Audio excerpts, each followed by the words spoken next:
tayong ginagabi ah.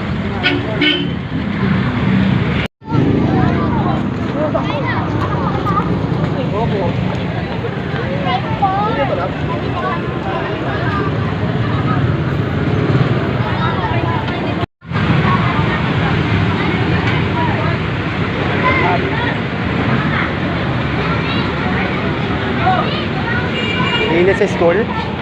Mainit sa school? Papasok ako. Tingnan mo yung oras, ah. Right.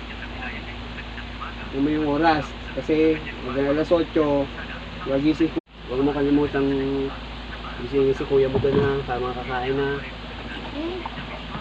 Kasi kalimutan tapos sarado mo yung pinto mamaya. Ha?